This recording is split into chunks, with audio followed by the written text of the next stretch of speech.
아줌마, 계집년 주제에 어디서 지적질이야? 네 아들은 처 맞아야 돼. 아들 면회 온 위병소에서 무시당한 한 아줌마가 자신의 군인 아들. 밥에 물 붓던 선임병 보는 앞에서 헌병대 들이닥쳐 개처럼 끌고 가는 참교육 이야기입니다. 여러분들은 어디에서 계시고 어떤 일들을 하고 계신가요? 항상 행복한 일 가득하시길 바랍니다. 구독과 좋아요를 해주시면 더 좋은 사연으로 보답하겠습니다. 강원도 고성으로 향하는 7번 국도는 왼쪽으로는 험준한 산맥을, 오른쪽으로는 검푸른 동해 바다를 끼고 달리는 길이었다. 늦가을의 바닷바람은 굵은 소금기를 머금고 차창을 때렸다. 하늘은 금방이라도 비를 쏟아낼 듯 낮게 가라앉아 있었다. 나철심은 운전대를 잡은 손에 힘을 주었다. 평소라면 국방부 청사 지하 주차장에서 검은색 관용차 뒷좌석에 앉아 암호화된 태블릿으로 기밀 서류를 검토하고 있을 시간이었다. 하지만 오늘 그녀는 대한민국 육군 중장 나철심이 아닌 이등병 나바다의 어머니 나철심으로 이 길 위에 서 있었다. 그녀가 탄 차는 연식이 10년도 더 된 낡은 회색 경차였다. 번호판에는 군용 차량임을 알리는 어떤 표식도 없었다. 입고 있는 옷 또한 시장에서 흔히 볼 수 있는 헐렁한 등산복 바지에 색 바랜 점퍼 차림이었다. 화장기 없는 얼굴에 깊게 눌러쓴 모자는 그녀의 날카로운 눈매를 가려주었다. 불안감은 며칠 전부터 시작되었다. 아들 바다와의 전화 통화였다. 엄마, 저 잘 지내요. 선임들도 다 천사 같아요. 밥도 맛있고요.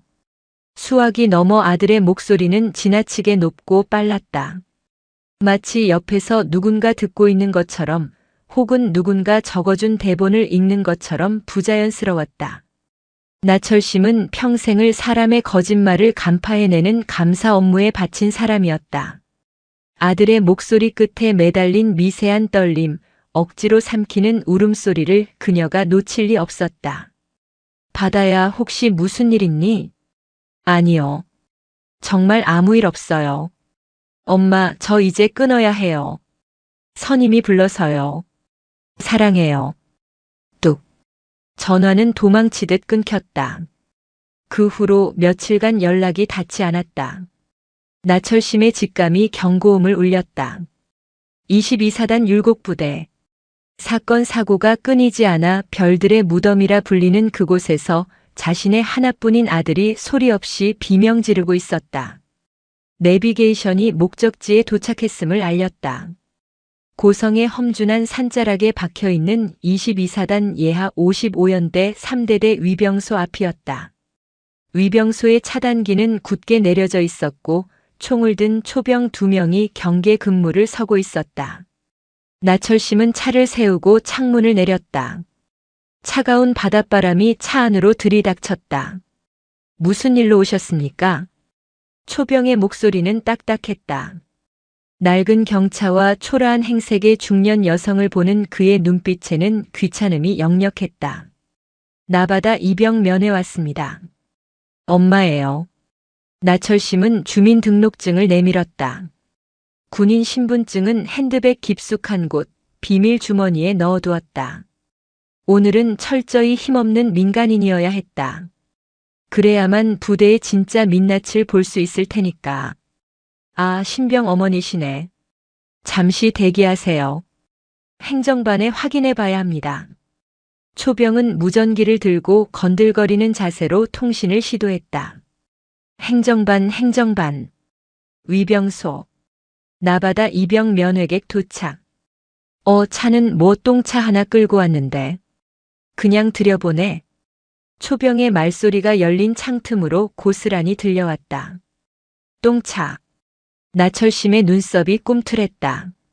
이것이 대한민국 군대가 국민을 대하는 태도인가. 그녀는 끓어오르는 화를 억누르며 핸들을 꽉 쥐었다. 예, 알겠습니다. 아주머니, 저기 오른쪽에 면회실 건물 보이시죠? 거기로 가서 기다리세요. 차는 아무데나 구석에 박아두시고요. 초병이 차단기를 올리며 손을 휘휘 저었다. 나철심은 대꾸 없이 엑셀을 밟았다. 덜덜거리는 엔진 소리와 함께 차가 역내로 진입했다. 부대 안은 스산했다. 건물 외벽의 페인트는 벗겨져 흉물스러웠고 연병장 구석에는 녹슨 드럼통들이 뒹굴고 있었다. 군단 예산 감사 때 분명 시설 보수비로 막대한 예산을 내려보냈을 텐데 그 돈은 다 어디로 갔단 말인가. 나철심의 눈빛이 매서워졌다. 단순한 면회가 아니었다. 이것은 암행 감찰의 시작이었다. 면회실 건물은 흡사 폐교를 연상케 했다. 입구에 들어서자 퀴퀴한 곰팡이 냄새와 오래된 라면, 국물 냄새가 코를 찔렀다. 내부는 어두침침했고 몇몇 면회객들이 병사들과 앉아 이야기를 나누고 있었다. 하지만 그들의 표정 또한 밝지만은 않았다. 이 부대를 감싸고 있는 무겁고 음습한 공기가 면회실 안까지 잠식하고 있는 듯 했다. 나철심은 구석진 테이블에 자리를 잡고 앉았다. 새벽부터 일어나 끓인 소고기무국과 아들이 가장 좋아하는 계란말이, 제육볶음이 담긴 보온 도시락을 테이블 위에 올려두었다. 시간이 흘렀다. 10분, 20분, 30분. 약속된 시간이 지났음에도 바다는 나타나지 않았다. 다른 병사들은 방송이 나오자마자 뛰어오는데 왜 내 아들만 보이지 않는가? 그때였다. 철문이 삐걱거리는 소리와 함께 열렸다. 나철심은 자리에서 벌떡 일어났다. 그리고 그 자리에서 얼어붙고 말았다. 들어오는 병사는 분명 자신의 아들 나바다였다. 하지만 그녀가 기억하는 해 맑게 웃으며 입대하던 건강한 청년은 그곳에 없었다. 살이 쏙 빠져 광대뼈가 도드라진 얼굴, 초점을 잃고 멍하게 풀린 눈동자, 그리고 무엇보다 걸음걸이가 기이했다. 왼쪽 다리를 질질 끌다시피 하며 들어오고 있었다. 군복 상의 소매 아래로 언뜻 보이는 손목에는 붉은 생채기가 가득했다. 바다야. 나철심의 목소리가 떨려 나왔다. 바다가 고개를 들어 어머니를 보았다. 반가움보다는 공포가 먼저 스쳐 지나가는 눈빛이었다. 그는 주위를 두리번거리며 마치 죄인처럼 쭈뼛쭈뼛 다가왔다. 어머니 오셨어요. 목소리는 갈라져서 거의 들리지 않았다. 나철심은 달려가 아들의 손을 잡았다. 손은 얼음장처럼 차가웠고 거칠게 터져 있었다. 다리가 왜 이래? 얼굴은 또 왜 이렇게 반쪽이 됐어? 무슨 일 있었니? 아닙니다. 작업하다가 좀 삐끗했어요. 밥도 잘 먹고 있어요. 진짜예요. 바다는 황급히 어머니의 손을 놓으며 뒤로 물러섰다. 그의 시선은 어머니가 아니라 면회실 입구 쪽을 향해 고정되어 있었다. 마치 포식자가 나타나기를 기다리는 초식동물처럼 온몸을 바들바들 떨고 있었다. 그때 면회실 입구에서 거친 군화 발소리가 들려왔다. 아이고, 우리 폐급 나바다 이병님. 여기서 효도하고 계셨네. 비릿하고 소름 끼치는 목소리가 나철심의 등 뒤를 찔렀다. 나철심은 천천히 뒤를 돌아보았다. 2명의 군인이 짝다리를 짚고 서 있었다. 한 명은 전투복 상의를 풀어 헤치고 껄렁하게 서 있는 병장 장독기였고 다른 한 명은 그 옆에서 이쑤시개를 씹으며 비열하게 웃고 있는 상사 마수구였다. 장독기의 눈빛은 살기로 번들거렸고 마수구의 눈빛은 탐욕으로 번들거렸다. 그들은 인간이라기보다 먹잇감을 앞에 둔 하이에나 떼 같았다. 장독기가 성큼성큼 다가와 나철심이 앉아있던 테이블 모서리에 엉덩이를 걸치고 앉았다. 흙이 잔뜩 묻은 그의 군화발이 나철심이 정성스레 싸온 도시락통을 툭툭 건드렸다. 어머니 오셨나 보지. 인사 안 박냐 이 새끼야. 장독기가 바다를 향해 턱을 까딱거렸다. 바다는 감전된 사람처럼 자리에서 튀어 일어나 부동자세를 취했다. 충성. 병장 장독기님 안녕하십니까? 목소리 봐라. 여기가 안방이냐? 기어들어가는 소리하고 자빠졌네. 니네 엄마 앞이라고 지금 어리광불이냐? 장도끼는 낄낄거리며 바다의 정강이를 군화발로 걷어찼다. 아까 바다가 절뚝거리고 들어왔던 바로 그 달이었다. 바다가 짧은 비명을 삼키며 앞으로 고꾸라질 뻔했다. 테이블을 짚으며 간신히 버텼지만 고통으로 얼굴이 하얗게 질려 있었다. 나철심의 눈앞이 붉게 물들었다. 감찰단장으로서 수많은 부조리를 봐왔지만 내 아들이 내 눈앞에서 짓밟히는 것을 보는 것은 차원이 다른 고통이었다. 지금 뭐 하는 짓입니까? 나철심의 목소리는 낮고 단호했다. 평소 부하 장성들을 호령하던 위엄이 무의식 중에 배어나왔다. 장도끼가 그제야 나철심을 쳐다보았다.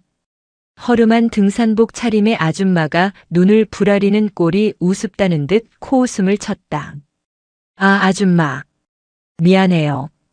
우리가 워낙 친해서 장난 좀 친 겁니다. 군대에서는 이게 다 전우회라는 거거든요. 아줌마는 여자라 군대를 안 와봐서 모르시겠지만 전우회가 사람을 발로 차는 겁니까? 그리고 당신은 간부 아닙니까? 병사가 폭행당하는데 보고만 있을 겁니까? 나철심이 마수구 상사를 노려보았다. 마수구는 씹던 이쑤시개를 바닥에 퇴뱉었다. 어이, 아주머니. 여기는 군대입니다. 유치원이 아니라고요. 사회에서 오냐오냐 키운 아들내미 여기서 사람 만들고 있는 중이니까 훈수 두지 마시고 밥이나 먹이고 가세요. 나바다 이 녀석 원래 고문관이라 우리가 데리고 있는 것만 해도 감지덕지해야 할 판인데 어디서 큰 소리야. 고문관이라니. 내 아들이 맞을 짓을 했다는 건가? 그럼요. 동작 굼뜨지 말귀 못 알아쳐먹지 시키면 덜덜 떨기나 하지. 그러니까 처맞지. 군대가 무슨 보이스카우트인 줄 아나. 마수구는 비아냥거리며 바다에게 다가갔다. 그리고 바다의 어깨를 툭툭 치며 귓속말을 했다. 하지만 나철심의 귀에는 똑똑히 들렸다. 야, 너네 엄마 관리 안 하냐? 남의 부대 와서 이래라 저래라 지랄이야. 오늘 밤에 창고로 튀어와라. 죽여버리기 전에. 바다의 눈동자가 공포로 확장되었다. 아들은 떨리는 목소리로 어머니에게 애원했다. 어머니. 그만하세요. 제발요. 제가 잘못했어요. 장 병장님, 행보관님 죄송합니다. 저희 어머니가 잘 모르셔서 그럽니다. 아들이 빌고 있었다. 가해자가 아니라 피해자가 빌고 있었다. 이 기막힌 상황에 나철심의 심장이 갈갈이 찢겨나가는 것 같았다. 장도끼는 기세가 등등해져서 테이블 위에 놓인 물통을 집어들었다. 아이고, 우리 바다 목마르지. 형이 물 좀 줄게. 그는 실수인 척 물통을 기울여 바다의 식판 위에 쏟아부었다. 정성스레 싸온 소고기무국과 밥이 엉망진창으로 뒤섞여 꿀꿀이죽처럼 변해버렸다. 아, 미안. 손이 미끄러졌네. 근데 어차피 개밥이나 다름없는 비주얼이라 섞어 먹는 게 더 낫지 않나. 장도끼와 마수구가 동시에 킬킬거렸다. 면회실 안에 다른 병사들과 가족들이 경악한 표정으로 쳐다보았지만 누구 하나 나서서 말리는 사람은 없었다. 장도끼의 악명, 그리고 행보관 마수구의 권력이 두려웠기 때문이다. 나철심은 자리에서 일어났다. 더 이상 참는 것은 불의에 타협하는 것이었다. 사과해. 뭐요? 장도끼가 인상을 찌푸렸다. 내 아들에게 그리고 나에게 사과하라고. 그리고 그 더러운 발 당장 치워. 나철심의 기세에 장도끼가 잠시 주춤했다. 하지만 곧바로 자존심이 상한 듯 얼굴을 붉히며 나철심의 어깨를 손가락으로 푹 밀었다. 이 아줌마가 진짜 돌았나? 야, 여기가 어딘 줄 알고 소리 질러. 아줌마, 주제 파악 좀 해. 아들 군 생활 꼬이게 하기 싫으면 찌그러져 있으라고. 우리가 누군 줄 알아. 우리는 여기서 법이고 왕이야. 알았어. 장도끼의 손가락질, 마수구의 비웃음, 공포에 질려 바들바들 떠는 아들. 나철심은 결심했다. 이제 연극은 끝났다. 그래. 너희가 왕이라고 했나? 그럼 나는 그 왕의 목을 치러 온 저승사자다. 나철심은 핸드백을 열었다. 낡은 지갑 대신 검은색 가죽 케이스에 담긴 특수 보안 단말기를 꺼냈다. 어이구, 뭐 어디 일이리에 신고라도 하시게. 경찰 불러봐야 여기 못 들어와, 이 무식한 아줌마야. 마수구가 비웃으며 팔짱을 꼈다. 나철심은 그들의 조롱을 무시한 채 단말기의 지문 인식 센서에 엄지를 올렸다. 화면에 붉은색 보안 로고가 뜨며 국방부 장관 직통 라인이 연결되었다. 통화 연결음은 단 한 번밖에 울리지 않았다. 예, 장관입니다. 나 단장, 주말에 무슨 급한 일입니까? 스피커폰이 아님에도 불구하고 조용한 면회실의 국방부 장관의 중후한 목소리가 또렷하게 울려 퍼졌다. 나철심은 차갑게 가라앉은 그러나 분노로 인해 서리빨처럼 날카로운 목소리로 대답했다. 장관님, 저 지금 고성 22사단 55연대 3대대 면회실에 와 있습니다. 제 아들 면회를 왔는데 아주 흥미로운 광경을 목격해서 보고드립니다. 나철심의 시선이 장도끼와 마수구를 천천히 훑었다. 두 사람은 장관이라는 단어와 나철심의 태도에서 무언가 잘못 돌아가고 있음을 직감했다. 하지만 여전히 설마 하는 표정이었다. 제 눈앞에서 병사 한 명이 다리를 절고 있습니다. 그런데 그 앞에서 선임병이라는 작자가 밥에 물을 붓고 부모가 보는 앞에서 정강이를 걷어차더군요. 옆에 있던 행정보급관은 맞을만해서 맞는 거라며 낄낄거리고 저보고 무식한 아줌마라며 꺼지라고 협박까지 했습니다. 뭐라고? 지금 그게 무슨 소리야? 나 단장 아들에게 그랬다는 건가? 수화기 넘어 장관의 목소리가 천둥처럼 커졌다. 예, 그렇습니다. 그리고 이들이 말하길 자신들이 이곳의 법이자 왕이라고 하더군요. 장관님, 대한민국 국군의 장관님보다 더 높은 왕이 고성 땅에 살고 있는 줄은 몰랐습니다. 이런 미친. 당장 대기해. 지금 즉시 조치하겠네. 나철심은 전화를 끊지 않았다. 대신 화면을 터치해 스피커폰으로 전환했다. 그리고 또 다른 번호를 눌렀다. 이번에는 합동참모의장이었다. 합참의장입니다. 나철심 중장입니다. 의장님, 지금 즉시 8군 단장과 22사단장에게 전파하십시오. 국방부 직할 국방청렴감사단장이 지금 55연대 3대대 면회실에서 대기 중이라고. 그리고 헌병대와 기무부대 급파하십시오. 10분 줍니다. 10분 안에 내 눈앞에 사단장 나타나지 않으면 내 직권으로 22사단 지휘권 정지시키겠습니다. 중장, 국방청렴감사단장. 그 단어들이 마수구의 고막을 때렸다. 마수구는 입에 물고 있던 이쑤시개를 떨어뜨렸다. 다리에 힘이 풀려 주저앉을 뻔했다. 그는 알고 있었다. 국방청렴감사단장이 어떤 자리인지. 별 3개 3스타. 그것도 그냥 별이 아니라 장군들의 목을 치는 저승사자. 야야. 장병장. 저 전화기. 저거 진짜야. 마수구의 얼굴이 백지장처럼 하얗게 질렸다. 장도끼는 아직 상황 파악이 덜 된 듯 멍청한 표정으로 서 있었다. 행보관님, 뭐가 진짜란 말입니까? 그냥 아줌마가 쇼하는 거 아닙니까? 닥쳐, 이 새끼야. 넌 죽었어. 나도 죽었고. 그때였다. 두두두두두. 멀리서부터 대기를 찢는 굉음이 들려왔다. 유리창이 미세하게 떨리기 시작했다. 소리는 점점 커져 귀를 먹먹하게 만들었다. 헬기였다. 그것도 한 대가 아니었다. 면회실 창밖으로 거대한 그림자가 드리워졌다. 검은색 기동 헬기 2대가 연병장에 흙먼지를 일으키며 착륙하고 있었다. 헬기 측면에는 성판이 선명하게 박혀 있었다. 별 2개. 사단장이었다.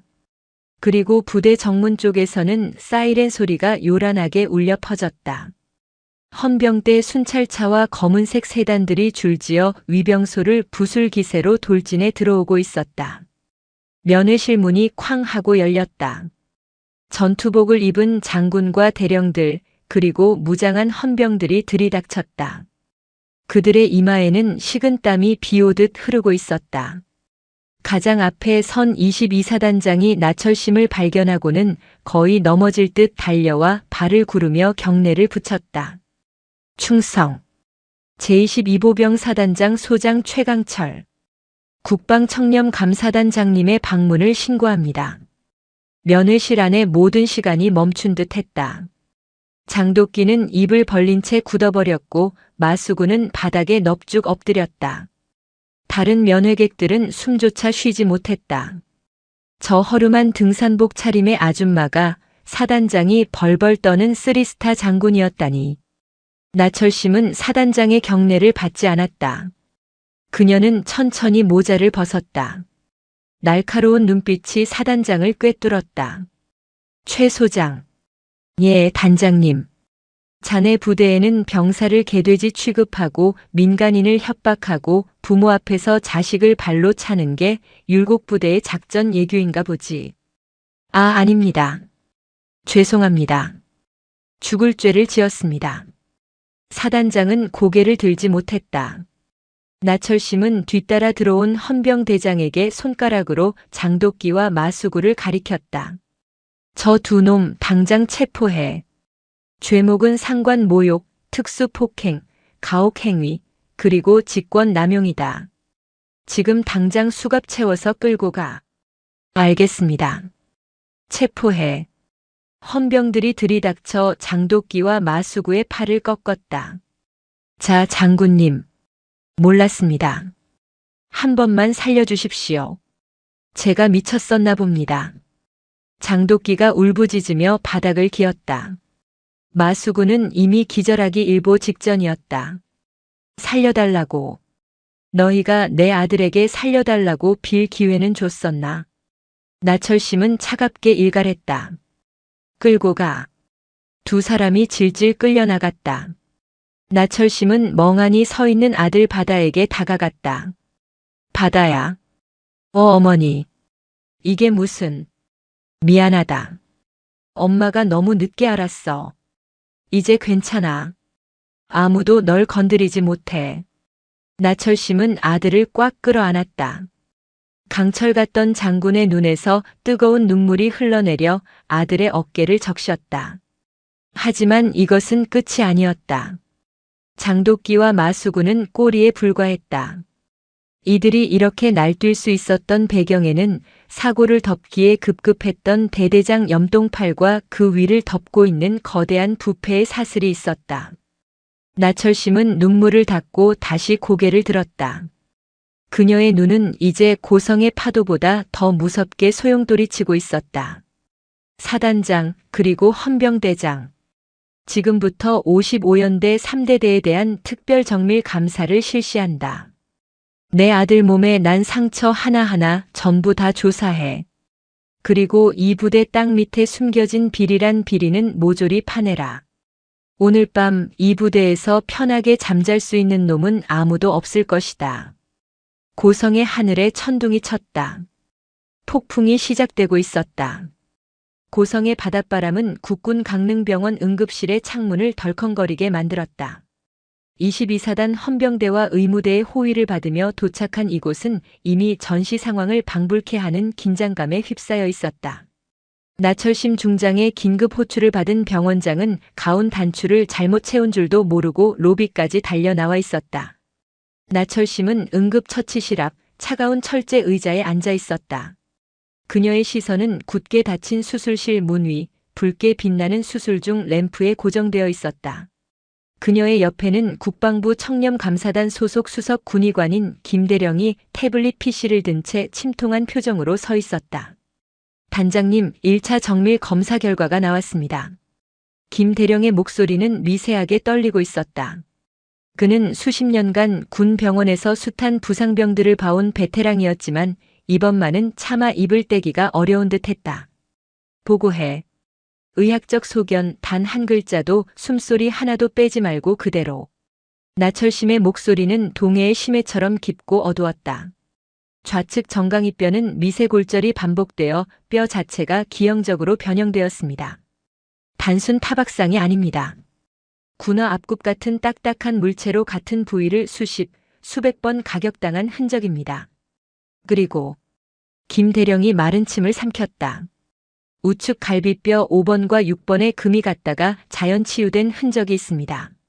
제때 치료받지 못해 뼈가 어긋난 채로 붙었습니다.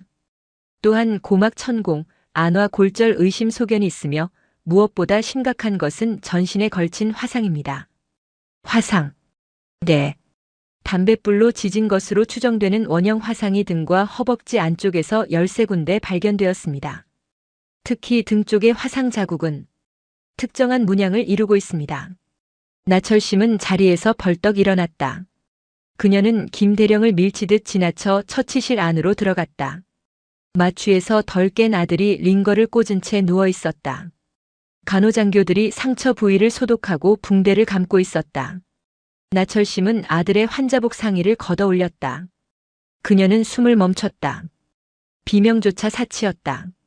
아들의 등은 사람의 피부가 아니었다. 그것은 악마가 불로 지져 그린 그림판이었다. 둥근 담배빵 자국들이 척추를 따라 길게 이어져 있었고 그 옆에는 날카로운 커터 칼로 긁은 듯한 흉터들이 어지럽게 널려 있었다. 흉터들은 하나의 글자를 이루고 있었다. 폐급. 누군가가 아들의 등에 폐급이라는 글자를 칼과 불로 새겨놓은 것이다. 이것은 괴롭힘이 아니었다. 이것은 한 인간의 영혼을 파괴하고 그 위에 자신의 소유권을 주장하는 노예 낙인이었다. 엄마 죄송해요. 제가 못나서. 마취 기운에 몽롱한 상태에서도 바다는 헛소리처럼 사과를 웅얼거렸다. 제가 더 잘했어야 했는데. 장 병장님 때리지 마세요. 제가 잘못했습니다. 아들은 꿈속에서도 지옥을 헤매고 있었다. 나철심의 눈에서 뜨거운 것이 왈칵 쏟아졌다. 그것은 슬픔이 아니었다. 그것은 용암처럼 끓어오르는 분노였다. 그녀는 아들의 젖은 머리카락을 쓸어 넘겼다. 아니다, 바다야. 내가 잘못한 게 아니야. 내가 못난 게 아니야. 이 어미가, 이 나라가 너를 지켜주지 못한 거야. 나철심은 아들의 손을 꼭 쥐었다가 놓았다. 그리고 뒤를 돌아 김대령을 보았다. 그녀의 눈에 고여있던 눈물은 이미 말라버렸고 그 자리에는 서슬퍼런 살기만이 남아있었다. 사진 찍어. 하나도 빠짐없이 고해상도로. 이 상처들 전부가 저놈들을 단두대에 올릴 증거물이다. 그때 병실 문이 열리고 국방청렴감사단 소속 수사관들이 들이닥쳤다. 검은색 정장을 입은 그들은 야전 부대의 헌병들과는 차원이 다른 엘리트들이었다. 단장님, 55연대 3대 대장 염동팔 중령이 현재 부대 내 CCTV 서버실에 접근했다는 첩보가 입수되었습니다. 증거인멸을 시도하는 것으로 보입니다. 수사팀장의 보고에 나철심의 입꼬리가 싸늘하게 비틀렸다. 염동팔. 제 무덤을 스스로 파는구나. 나철심은 병실을 나섰다. 그녀의 걸음걸이는 거침이 없었다. 헬기 띄워. 차로 가면 늦는다. 내가 직접 그놈의 손목을 자르러 간다. 예, 알겠습니다. 국군 강릉병원 옥상 헬기장에 다시 굉음이 울려 퍼졌다. 22사단의 검은 밤을 가르며 나철심을 태운 헬기가 이륙했다. 목적지는 악마들이 숨쉬고 있는 55연대 3대대. 그곳은 이제 심판의 제단이 될 것이었다. 22사단 55연대 3대대 지휘통제실. 대대장 염동팔 중령은 미친 사람처럼 서버실 키보드를 두드리고 있었다. 식은땀이 비오듯 흘러내려 그의 안경을 적셨다. 이거 왜 삭제가 안 돼? 빨리 지워지란 말이야. 그는 지난 3개월간의 생활관 복도 및 격오지 초소 CCTV 영상을 포맷하고 있었다. 그 영상들 속에는 장도끼와 마수구가 나바다를 창고로 끌고 가는 장면, 절뚝거리는 나바다를 보며 낄낄거리는 자신의 모습이 담겨 있을지도 몰랐다. 대대장님, 지금 뭐 하시는 겁니까? 이거 상급 부대 승인 없이 삭제하면 보안법 위반입니다. 당직 사령인 대위가 겁에 질린 표정으로 말렸다. 닥쳐. 너도 공범이 되고 싶어. 내가 죽으면 너도 죽는 거야. 그냥 시키는 대로 망이나 봐. 염동팔은 부하에게 고함을 지르며 엔터키를 난타했다. 포맷 진행률 85%. 조금만 더 있으면 모든 게 사라진다. 나바다는 그냥 훈련 중에 다친 거고 나는 몰랐던 거다. 국방부 감사단장이 와도 증거가 없으면 어쩔 거야. 그때였다. 쾅. 지휘통제실의 육중한 철문이 폭음과 함께 떨어져 나갔다. 염동팔은 소스라치게 놀라 의자에서 굴러떨어졌다. 먼지 구름 속에서 누군가가 걸어 들어왔다.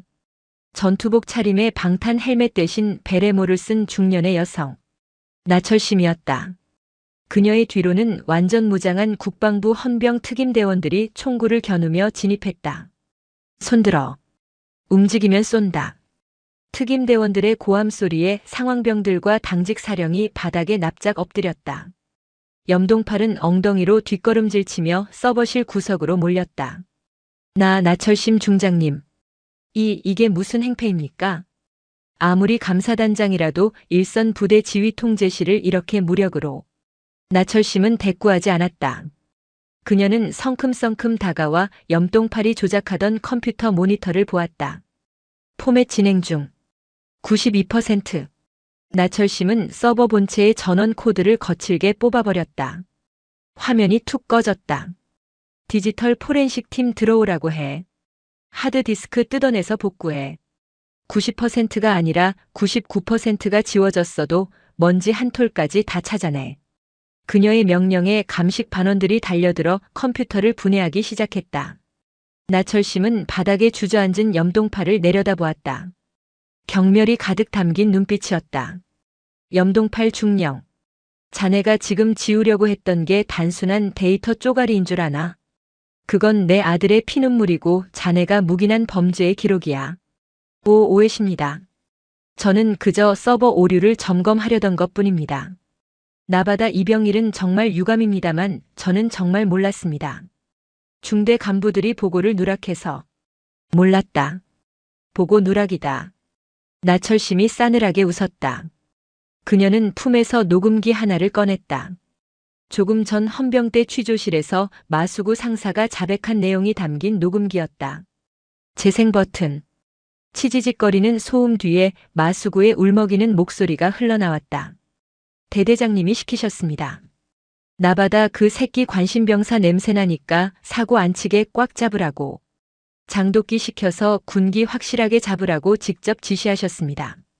만약 걔 때문에 부대에 사고 나서 진급 누락되면 저희 다 죽여버린다고 하셨습니다. 염동팔의 얼굴이 흑빛으로 변했다. 거짓말입니다. 저놈이 살려고 저를 모함하는 겁니다. 아직도 입이 살았구나. 나철심은 손짓했다. 특임대원 2명이 밖에서 장독기 병장을 끌고 들어왔다. 장독기는 이미 공포에 질려 실성한 사람처럼 희죽거리고 있었다. 야, 장독기. 내가 말해봐. 대대장이 너한테 뭐라고 했지? 장독기가 염동팔을 보자마자 발작하듯 소리쳤다. 대대장님이 그러셨잖아요. 나바다 저 새끼 꼴 보기 싫으니까 눈에 안 띄게 하라고. 창고에 처박아두고 교육 좀 시키라고. 넌 병사 관리 잘한다고 휴가증까지 주셨잖아요.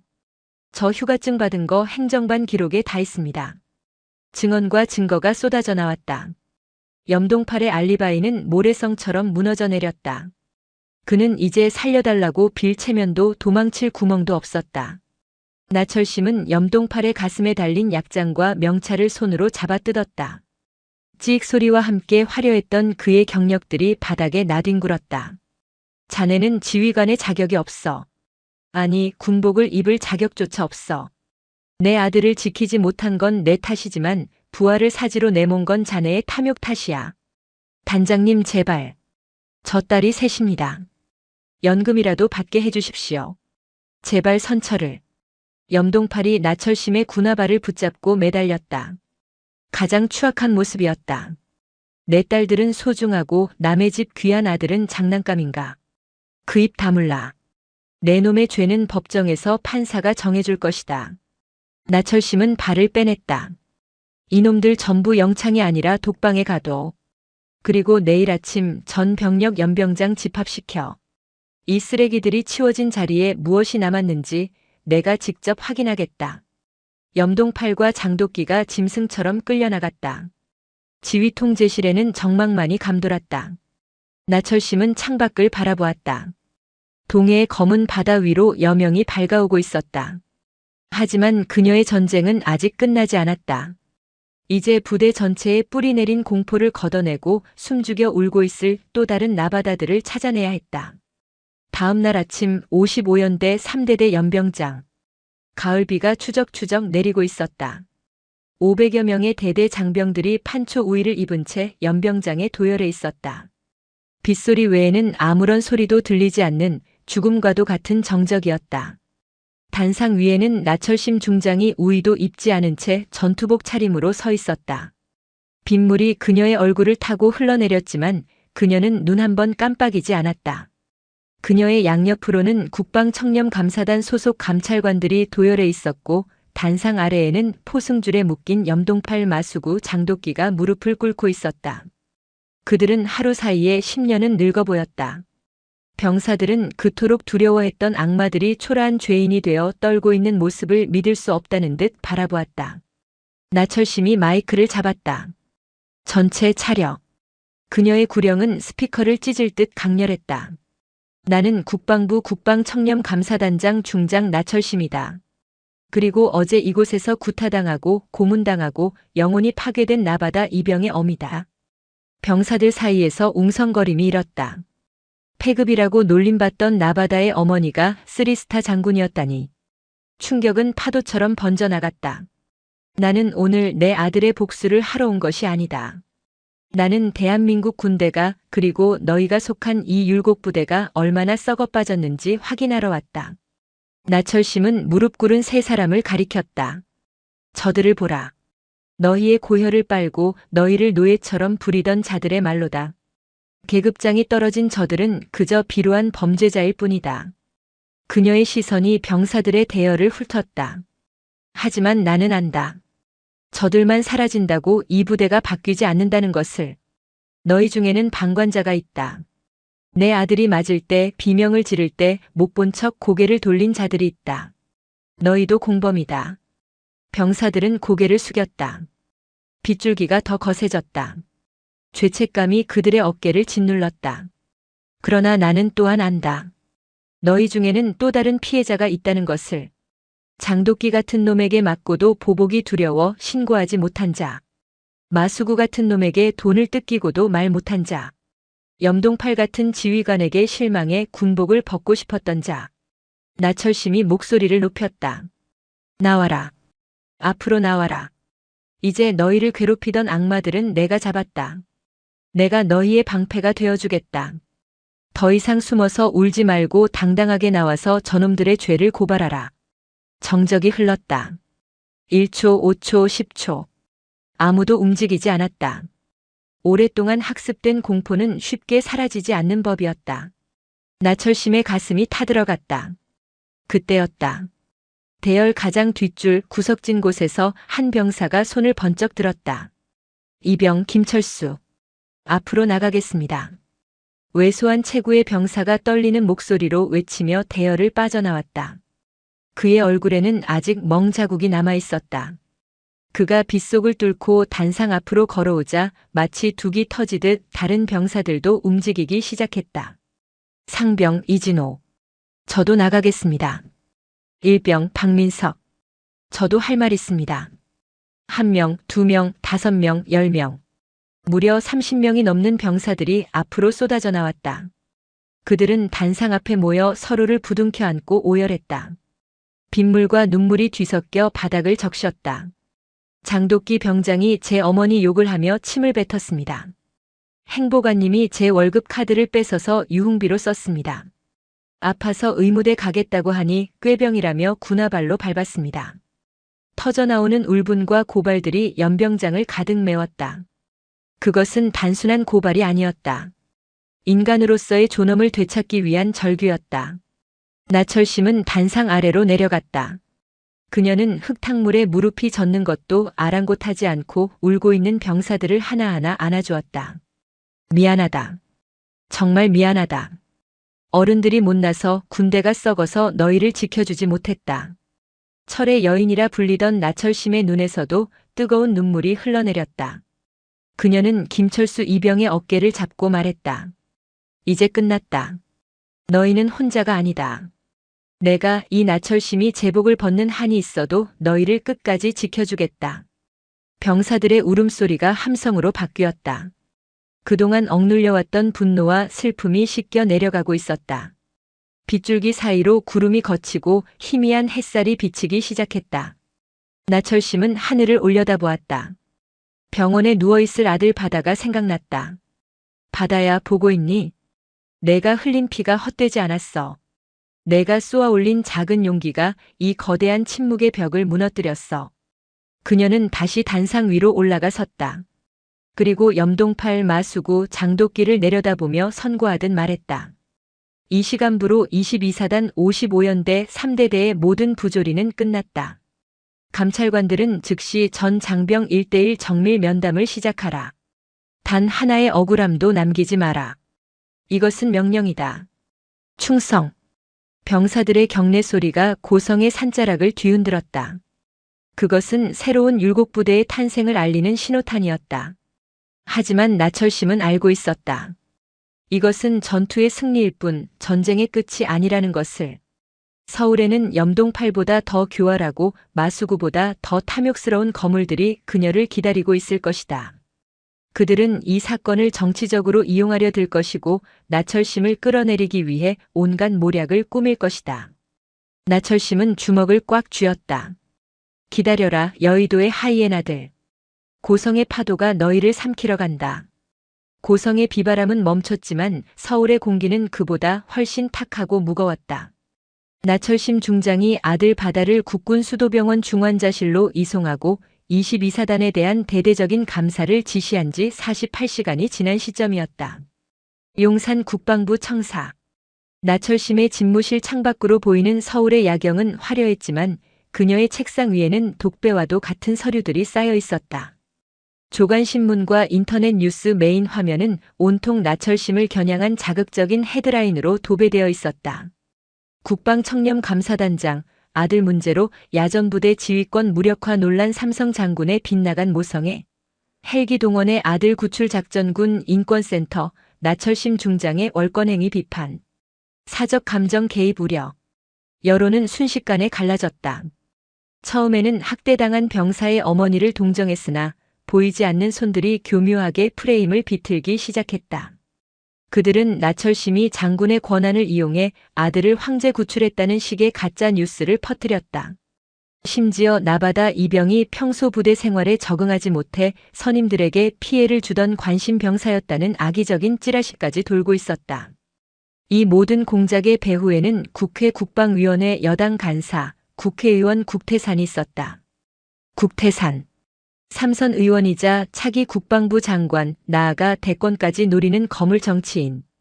22사단 55연대장 시절부터 대대장 염동팔을 자신의 라인으로 키워왔으며 율곡부대의 각종 시설 공사와 납품 비리에 깊숙이 관여해 온 몸통 중의 몸통이었다. 염동팔이 무너지면 국태산의 검은 돈줄도 드러날 위기였다. 똑똑. 나철심의 집무실 문이 열리고 그녀의 비서실장인 대령이 창백한 얼굴로 들어왔다. 단장님, 국회 국태산 의원실에서 보좌관이 찾아왔습니다. 비공식 독대를 요청합니다. 들여보내. 나철심은 찻잔을 내려놓았다. 올 것이 왔다. 잠시 후 고급 양복을 입은 40대 초반의 남자가 거만한 태도로 들어왔다. 국태산의 복심이라 불리는 수석 보좌관이었다. 그는 나철심에게 목례조차 하지 않고 소파에 털썩 주저앉았다. 단장님, 뉴스 보셨죠? 여론이 심상치 않습니다. 국의원님께서 걱정이 많으십니다. 보좌관은 서류 봉투 하나를 테이블 위에 툭 던졌다. 이게 뭡니까? 합의안입니다. 서로 얼굴 붉히지 말고 여기서 끝내자는 의원님의 제안이십니다. 보좌관은 비릿한 미소를 지으며 말을 이었다. 염동팔 중령, 옷 벗기겠습니다. 구속수사도 용인하겠습니다. 꼬리 자르기 해드리겠다는 겁니다. 대신 사단장까지만 책임지게 하시고 더 이상 윗선으로 감사를 확대하지 마십시오. 특히 부대 시설 공사 리베이트 건이나 후원금 내역 같은 거 건드리지 마시라는 뜻입니다. 나철심은 봉투를 쳐다보지도 않았다. 그녀의 눈빛이 싸늘하게 식었다. 내가 거절하시면. 보좌관이 몸을 앞으로 숙였다. 그의 눈에서 섬뜩한 살기가 뿜어져 나왔다. 아드님 나바다 이병. 지금 국군 수도병원 특실에 계시죠? 전 국민이 알게 될 겁니다. 나바다 이병이 사실은 군 생활 부적응자였고 동료들을 괴롭히다가 선임들에게 훈계 좀 들은 걸 가지고 엄마 백 믿고 쇼한 거라고. 그리고 단장님은 아들 하나 때문에 국가 안보를 위협하고 지휘 체계를 무너뜨린 미친 엄마로 낙인 찍혀 불명예 전역하게 되실 겁니다. 그것은 명백한 협박이었다. 아들의 명예와 자신의 군 생활을 인질로 삼은 더러운 거래였다. 나철심의 주먹이 부들부들 떨렸다. 두려워서가 아니었다. 저들의 추악함이 상상을 초월했기 때문이다. 보좌관. 예, 말씀하시죠. 현명한 판단 기다립니다. 가서 국태산에게 전해. 내 아들은 이미 지옥을 보고 왔다. 그 아이의 등에 폐급이라는 낙인을 찍은 놈들이 이제는 그 아이의 영혼에까지 낙인을 찍으려 드는구나. 나철심이 자리에서 일어났다. 그녀는 테이블 위에 놓인 봉투를 집어들어 보좌관의 면상에 집어 던졌다. 종이들이 눈발처럼 흩날렸다. 내 집무실에서 당장 꺼져. 그리고 국태산에게 똑똑히 전해라. 나는 거래하러 온 게 아니라 선전포고하러 왔다고. 내 아들을 건드린 대가가 무엇인지 뼈저리게 후회하게 만들어주겠다고. 이 여자가 진짜 미쳤나? 보좌관이 얼굴을 붉히며 소리쳤다. 헌병. 나철심의 고함에 무장한 헌병들이 집무실로 들이닥쳤다. 이자를 끌어내. 공무집행방해 및 협박 혐의로 긴급 체포해. 놓아. 내가 누군 줄 알아. 국태산 의원님 보좌관이야. 보좌관이 질질 끌려나갔다. 복도 끝까지 그의 악쓰는 소리가 메아리 쳤다. 나철심은 거친 숨을 몰아쉬었다. 이제 돌아올 수 없는 강을 건넜다. 내일 열릴 국회 국방위원회 긴급 현안질에. 그곳이 바로 그녀가 죽느냐 사느냐가 결정되는 최후의 전장이 될 것이었다. 그날 밤 나철심은 병원을 찾았다. 중환자실 유리창 너머로 붕대를 감고 누워있는 바다가 보였다. 아직 의식이 온전치 않은 아들의 얼굴은 창백했다. 바다야 미안하다. 엄마가 또 너를 세상의 도마 위에 올려야 할 것 같구나. 그녀는 유리창에 손을 댔다. 하지만 그녀의 눈빛은 흔들리지 않았다. 아들이 흘린 피를 닦아주는 유일한 방법은 그 피를 흘리게 한 칼을 부러뜨리고 그 칼을 쥔 손목을 자르는 것뿐임을 그녀는 알고 있었다. 여의도 국회의사당 본관 4층 국방위원회 회의실.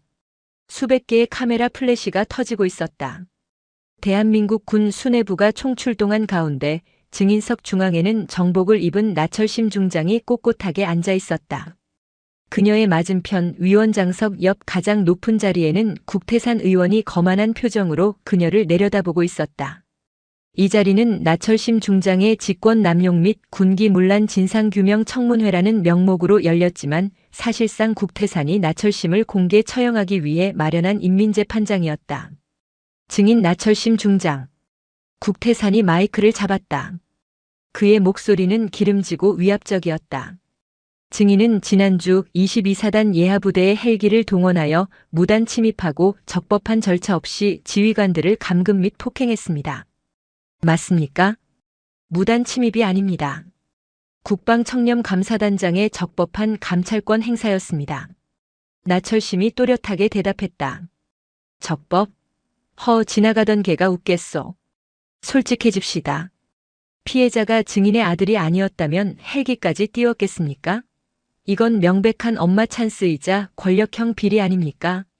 국태산의 호통에 여당 의원들이 맞장구를 치며 야유를 보냈다. 카메라는 나철심의 표정 변화를 잡기 위해 클로즈업했다. 국태산은 회심의 미소를 지었다. 나철심이 당황하거나 감정적으로 대응하면 그것을 빌미로 옷을 벗길 생각이었다. 하지만 나철심은 침착했다. 그녀는 천천히 물 한 모금을 마시고 입을 열었다. 위원님 말씀대로입니다. 제 아들이 아니었다면 제가 그 시간에 그곳에 있지 않았을 겁니다. 장내가 술렁였다. 혐의를 인정하는 것인가? 국태산의 눈이 번뜩였다. 하지만 제가 헬기를 띄운 것은 내 아들을 구하기 위해서만이 아닙니다. 저는 그곳에서 대한민국 군대가 썩어 문드러진 지옥을 보았기 때문입니다. 지옥? 과장이 심하시군. 요즘 군대가 어떤 세상인데?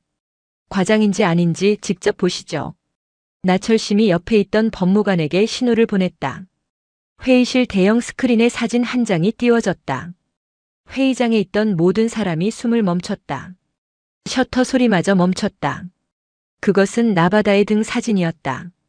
담뱃불로 지져진 13개의 화상 자국, 그리고 칼로 새겨진 패급이라는 글자.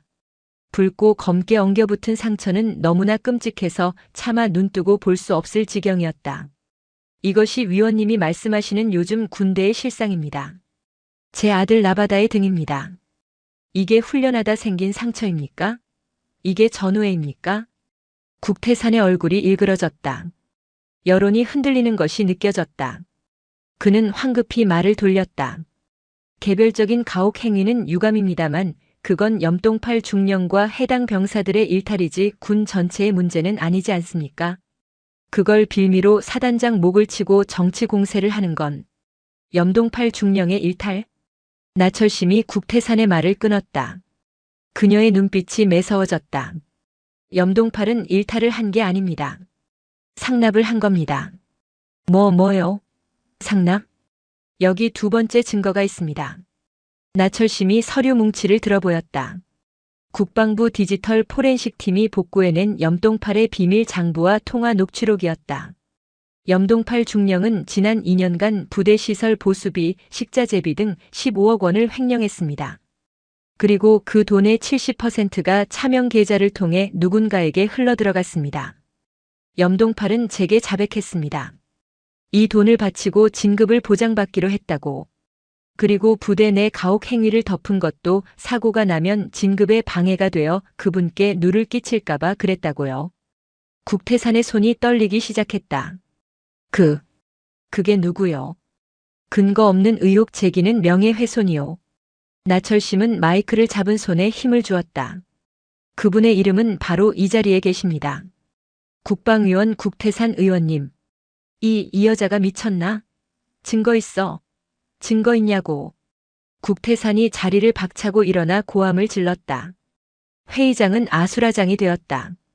기자들이 플래시를 미친 듯이 터뜨렸다. 여기 염동팔 중령이 의원님 보좌관과 통화한 녹취록이 있습니다. 이번에도 3억 보냈습니다.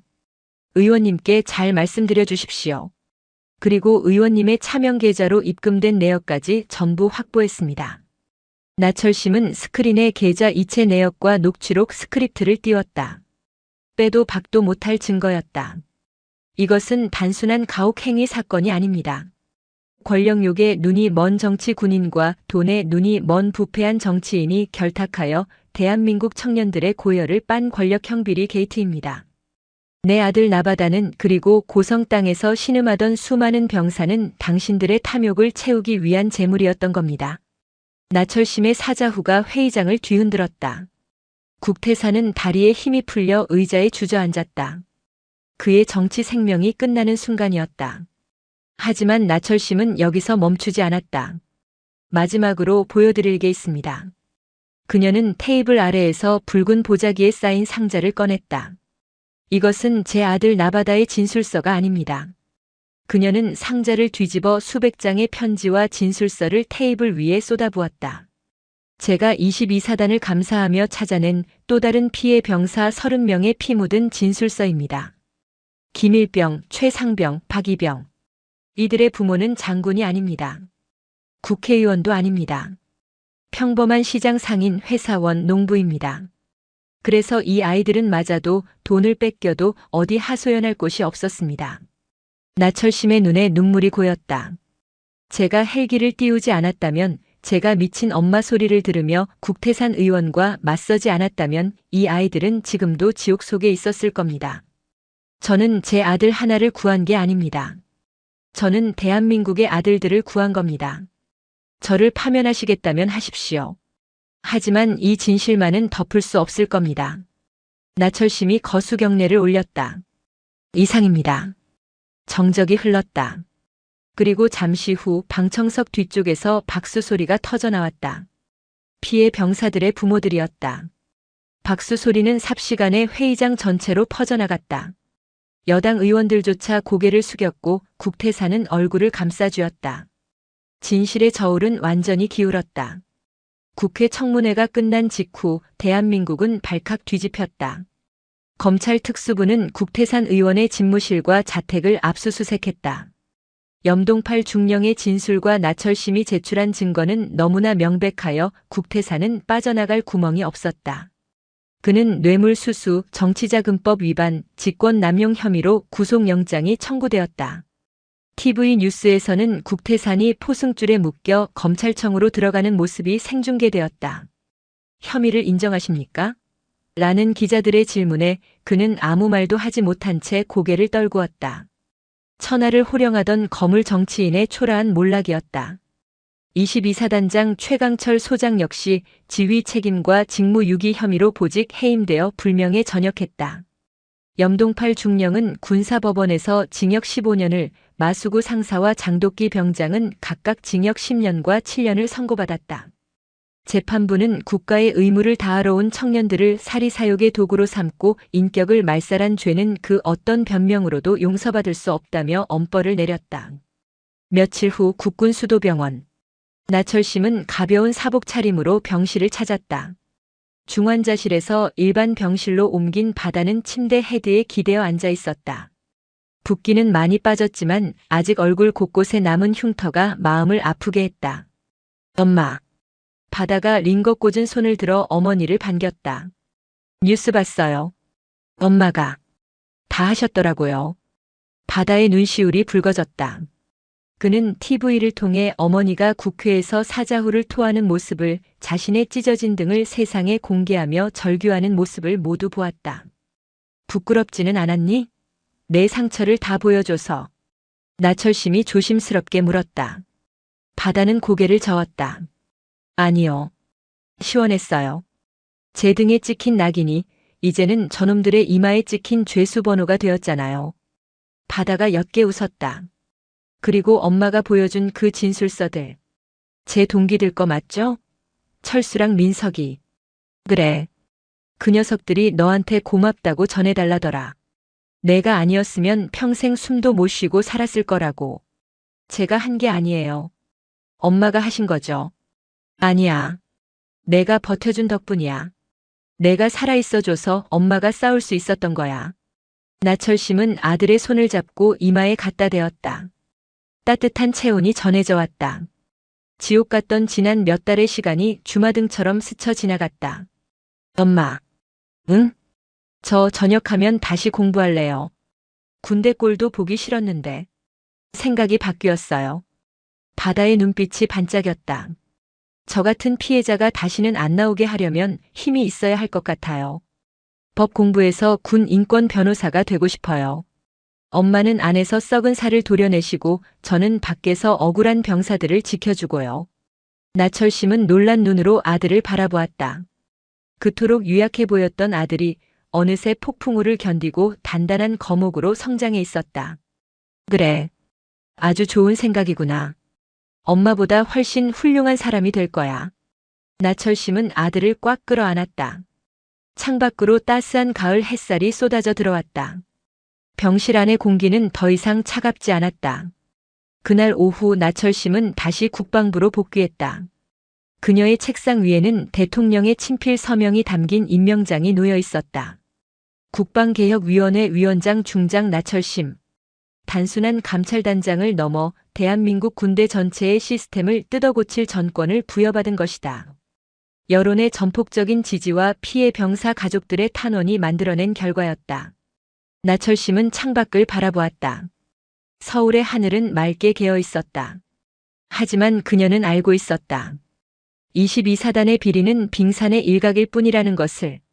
아직도 전국의 수많은 부대에서 보이지 않는 곳에서 신음하고 있을 또 다른 나바다들이 있다는 것을. 그녀는 전투복 상의를 입고 지퍼를 끝까지 올렸다. 베레모를 쓰고 거울 속에 자신을 바라보았다. 이제 시작이다. 나철심은 집무실을 나섰다. 그녀의 군화 소리가 복도를 울렸다. 그것은 썩은 환부를 향해 다가가는 집도이의 발걸음이자 어둠을 걷어내려가는 아침 해의 행진이었다. 고성의 파도는 잠잠해졌지만 나철심이라는 거대한 해일은 이제 막 대한민국을 덮치려 하고 있었다. 겨울이 지나고 봄이 오듯 대한민국 군대에도 거대한 해빙기가 찾아왔다.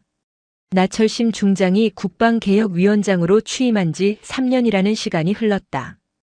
그 3년은 군내의 부패 세력에게는 혹독한 빙하기였으나 힘없는 병사들에게는 따스한 봄볕과도 같은 시간이었다.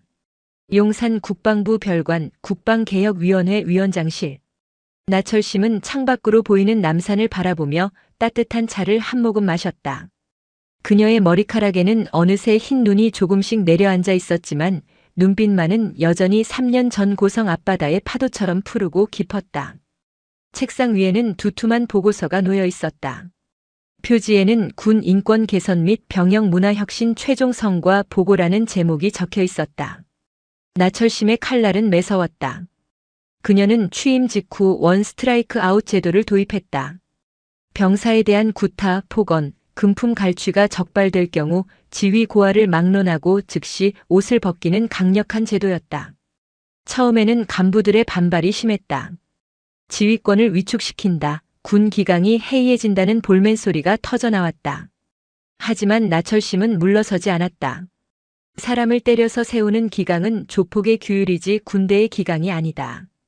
그녀의 일갈과 함께 수십 명의 부패한 별들이 떨어졌고 수백 명의 간부가 징계위원회에 회부되었다.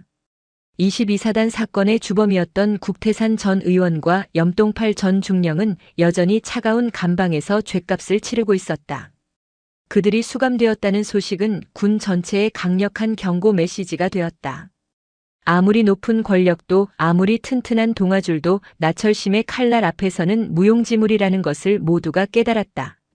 이제 군대에서는 병사들이 휴대전화를 자유롭게 사용하며 부당한 지시를 녹음하고 익명신고 앱을 통해 실시간으로 고충을 토로했다. 더 이상 패급이라는 단어는 병영 내에서 금기어가 되었다. 나철심은 보고서의 마지막 장을 넘겼다. 그곳에는 그녀가 가장 아끼는 통계가 있었다. 군 내 자살 사고율 및 가혹행위 신고 건수 역대 최저치 기록. 그녀는 펜을 들어 서명란에 자신의 이름을 적어 넣었다. 꾹꾹 눌러 쓴 글씨에서 지난 3년의 고뇌와 보람이 묻어났다. 단장님, 아니 위원장님. 비서실장이 들어와 조심스럽게 말을 건넸다. 오늘 오후 일정 잊지 않으셨죠? 나철심이 고개를 들며 미소 지었다. 잊을 리가 있나. 내 인생에서 가장 중요한 날인걸.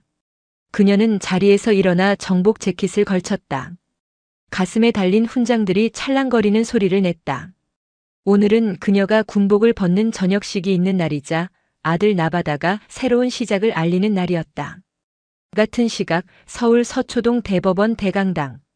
수백 명의 예비 법조인들이 검은색 법복을 입고 엄숙하게 서 있었다. 신임 변호사 자격 수여식 및 선서식이 진행되고 있었다. 그 무리의 가장 앞줄, 맑은 눈빛을 가진 청년이 서 있었다. 나바다였다. 그는 3년 전 병실에 누워 어머니에게 했던 약속을 지켰다. 뼈를 깎는 고통 속에서 재활 치료를 받으면서도 손에서 책을 놓지 않았다.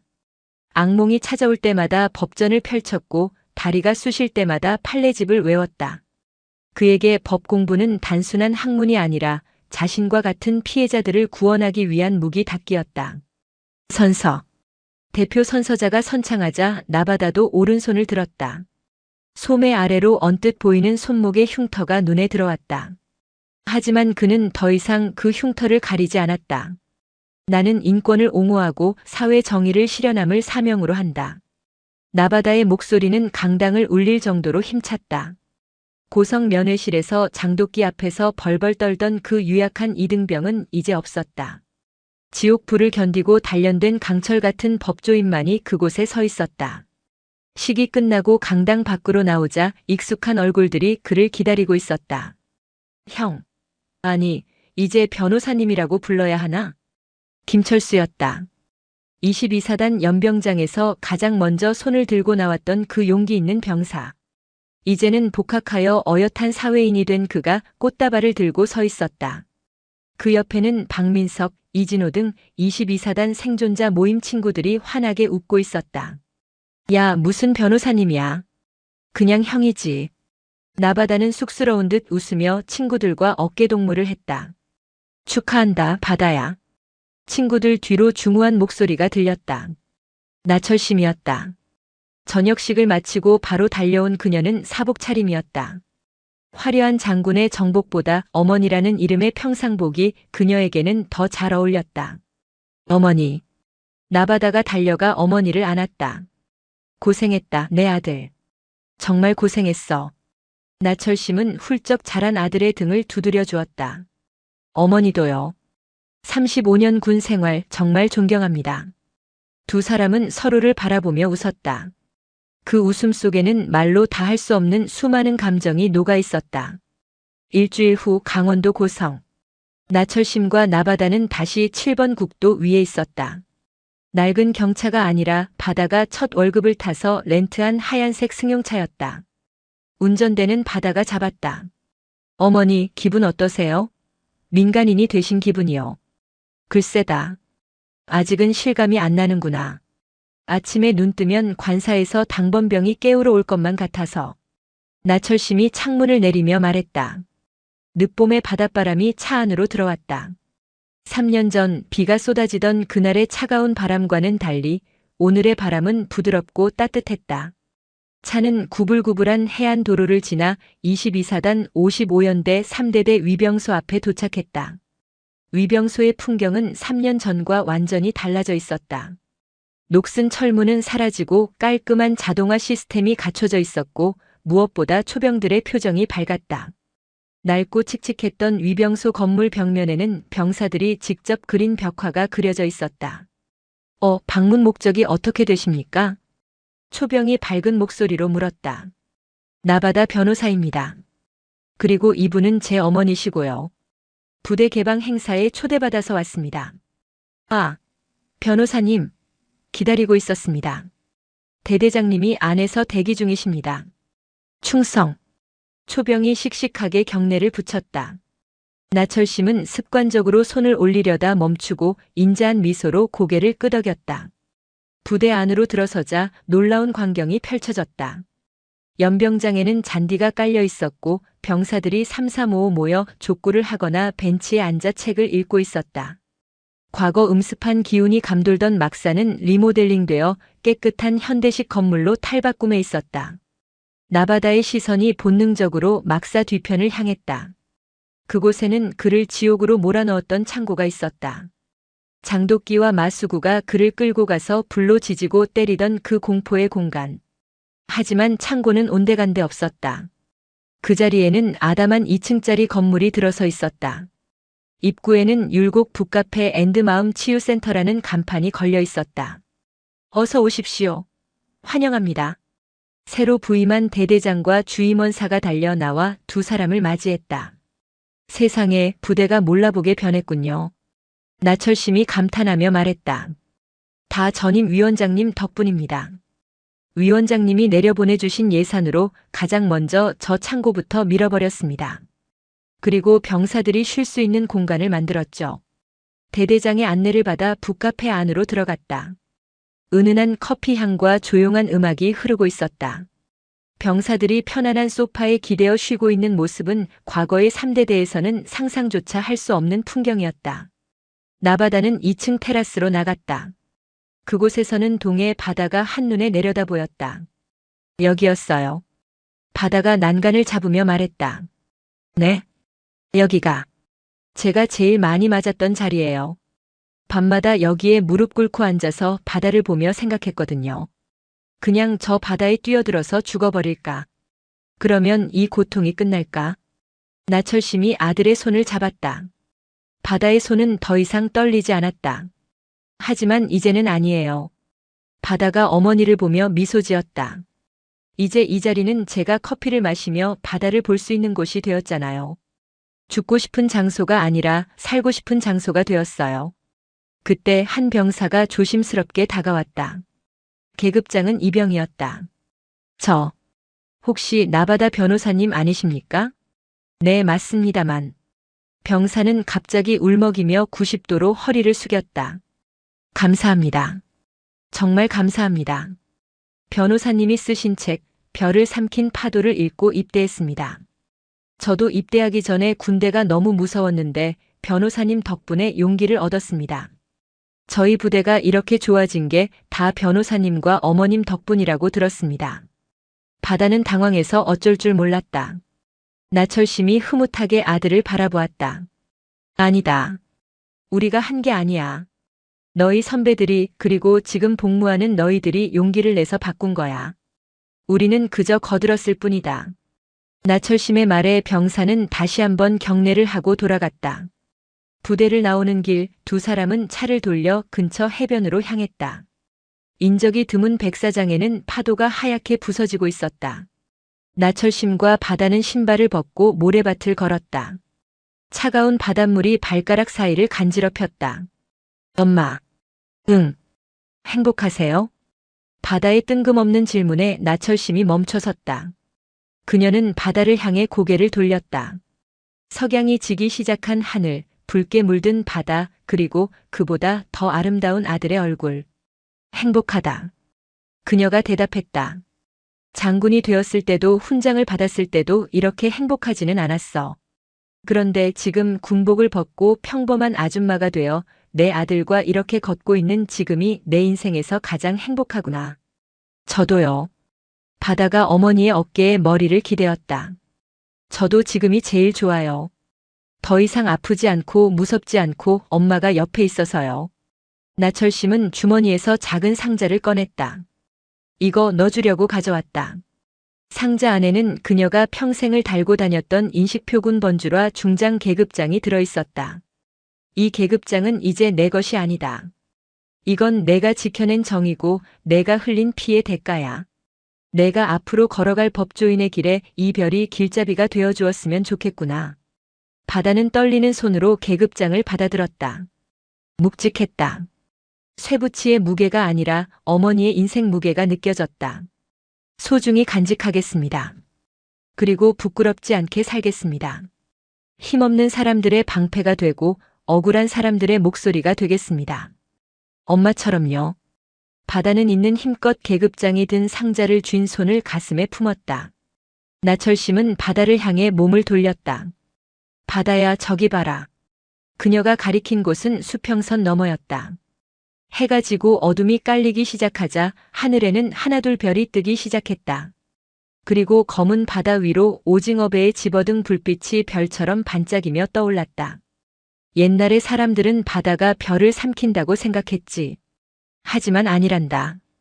바다는 별을 삼키는 게 아니라 품어주는 거야. 어둠 속에 잠긴 별들이 다시 떠오를 수 있도록 가장 낮은 곳에서 받쳐주는 거지. 나철심이 아들의 눈을 바라보았다. 너는 한때 파도에 휩쓸려 사라질 뻔한 별이었다. 하지만 봐라. 너는 다시 떠올랐어.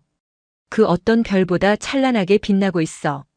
바다의 눈에서 눈물이 흘러내렸다. 슬픔의 눈물이 아닌 벅찬 감동의 눈물이었다. 사랑해요, 엄마. 나도 사랑한다, 내 아들. 두 사람은 서로를 꼭 끌어안았다. 고성의 파도 소리가 그들의 포옹을 축복하듯 우렁차게 울려 퍼졌다. 어둠이 완전히 내려앉았지만 그들은 두렵지 않았다. 하늘에는 수많은 별이 빛나고 있었고 땅에는 서로가 서로의 별이 되어주고 있었으니까. 악마들은 사라졌다. 상처는 아물어 흉터가 되었지만 그 흉터는 이제 단단한 껍질이 되어 그들을 지켜줄 것이다. 나철심이라는 강철의 여제와 나바다라는 희망의 청년. 그들이 함께 써내려간 이 기적 같은 이야기는 고성의 전설이 되어 앞으로도 오랫동안 파도를 타고 전해질 것이다. 세상 그 어떤 어둠도 어머니의 사랑이라는 빛을 이길 수는 없다는 사실을. 오늘도 요지경 사연을 잘 들어주셔서 감사합니다.